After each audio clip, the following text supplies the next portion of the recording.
Alma chapter 63.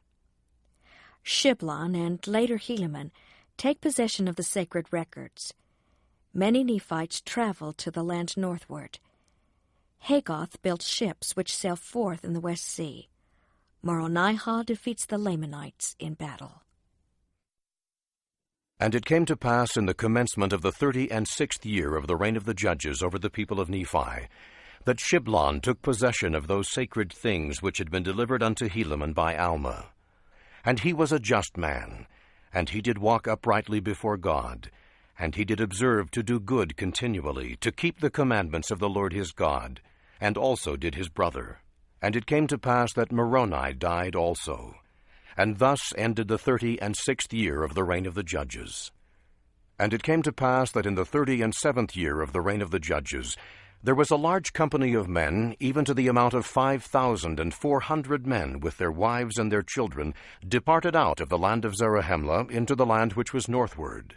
And it came to pass that Hagoth, he being an exceedingly curious man, therefore he went forth and built him an exceedingly large ship on the borders of the land Bountiful by the land Desolation, and launched it forth into the West Sea by the narrow neck which led into the land northward.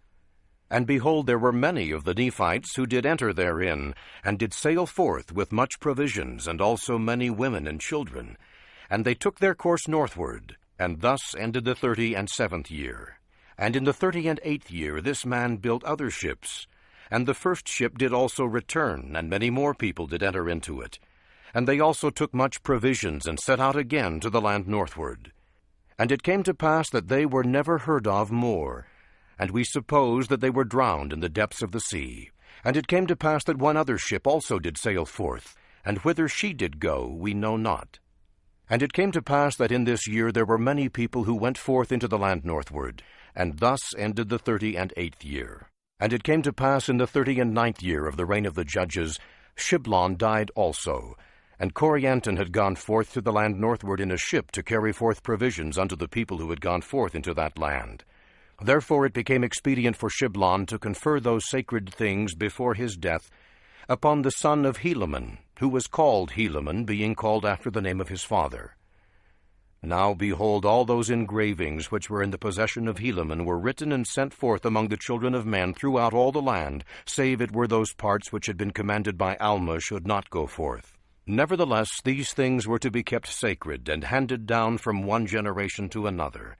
Therefore in this year they had been conferred upon Helaman before the death of Shiblon. And it came to pass also in this year that there were some dissenters who had gone forth unto the Lamanites. And they were stirred up again to anger against the Nephites. And also in this same year they came down with a numerous army to war against the people of Moronihah, or against the army of Moronihah, in the which they were beaten and driven back again to their own land, suffering great loss. And thus ended the 39th year of the reign of the judges over the people of Nephi. And thus ended the account of Alma, and Helaman his son, and also Shiblon, who was his son.